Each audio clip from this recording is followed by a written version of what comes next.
Behind the Porsche brand is a prodigious but dark story. A story of success, strategy, innovation, and destruction. But to make sense of all this, we have to go back in time to where it all started. Make sure to like and subscribe. Let's get on with the video. In 1898, Ferdinand Porsche had just left his job to kickstart a new career in the automotive world. During the new few decades, he created some of the fastest and most groundbreaking vehicle designs for other car manufacturers, turning himself into one of the greatest engineers of all time. And yet, after founding his own car company, his success led him down a darker path. When Porsche became embroiled in military projects for the Nazi regime, which landed him in prison and eventually even cost him his life, we will begin to uncover the true story of Porsche. So buckle up because we are going on a journey to discover how they managed to transform themselves into one of the greatest luxury car brands known today.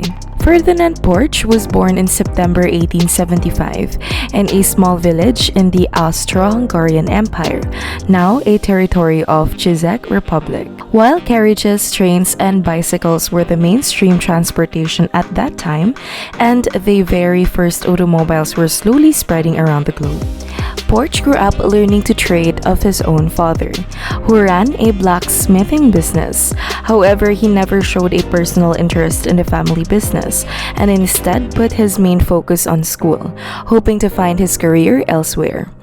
Unfortunately, Ferdinand lost his older brother when he was 14, which led him to drop out of school and work full-time at his father's workshop, as he was now the oldest son to oversee the family's business. These times proved to be difficult for Ferdinand, as he reluctantly followed his father's footsteps into a job he never enjoyed doing. There was, however, something else he found fulfilling to explore in his spare time: electricity. At the time, candles and gas lights were still common, but in the late 19th century, electric light bulbs were slowly becoming a new norm. Porsche became obsessed with light bulb and began experimenting with electric circuits in the attic of his house. His father, on the other hand, wasn't pleased with this new hobby and frequently told him to stop busying himself with such nonsense. But after noticing how passionate and obsessed Ferdinand was with electricity, he decided to enroll his son to the Imperial Technical School of Regensburg. In the year 1893, at the age of 18, Ferdinand left his home and landed his first job at Bella Egger & Co., a manufacturer of electric machinery in the city of Vienna.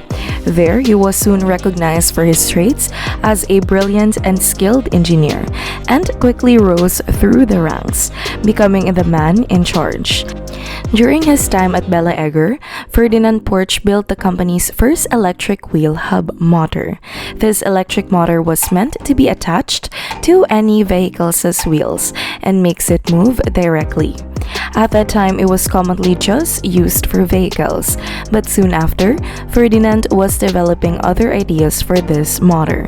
Around this time, the first automobiles were beginning to emerge around the region and created enormous excitement, not only among the people, but also among the engineers who were looking for ways to enter the new industry, and Ferdinand was no exemption.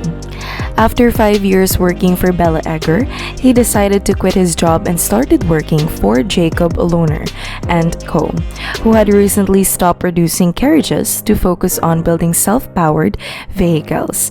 It was here where the 23-year-old Ferdinand uses electric motors to build his first ever automobile, the Porsche P1. The Porsche P1 was a fully electric car, built using a wooden carriage, and had a approximate 49-mile range. The car was meant for racing, but as impressive as it was, due to the heavy lead-acid batteries it carried, the car could only go up to 21 miles per hour.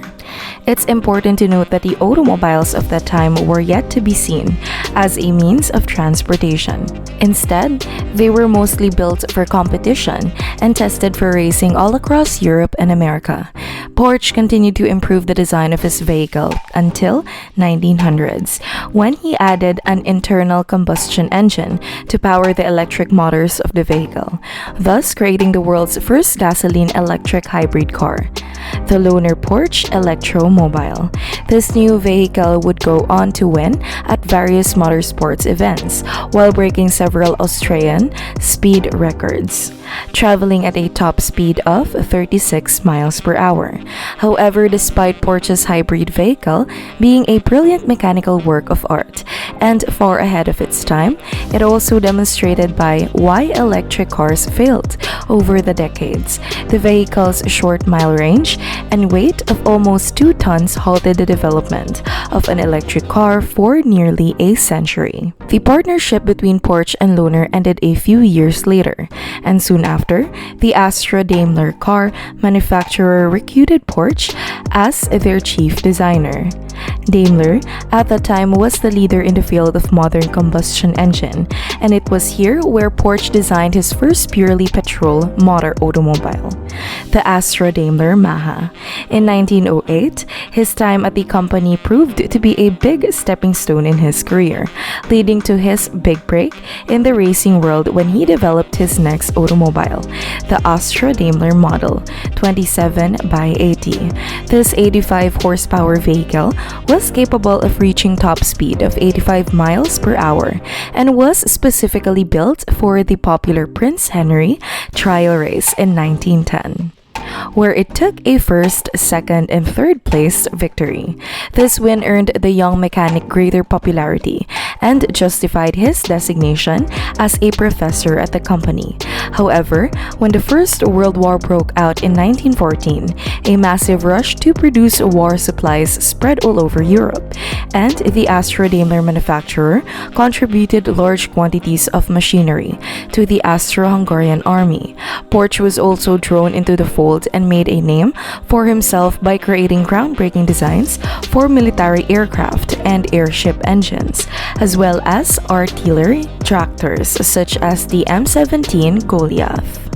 This Mercedes-Benz model was a dominant Porsche in racing during the late 1920s and early 1930s.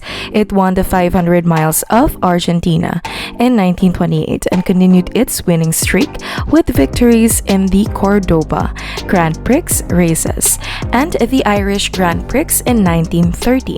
In 1931, the car achieved its greatest success with another first-place victory at the Mela Melia race. At the time, it was considered the best, fastest, and most valuable sports vehicle in the world. Porsche also designed a sleeker version of the SSK, the Trossi Roadster, which gained popularity for its extravagant appearance and solidified Porsche's reputation as a great car designer of his time. Like and subscribe. See you in our next video.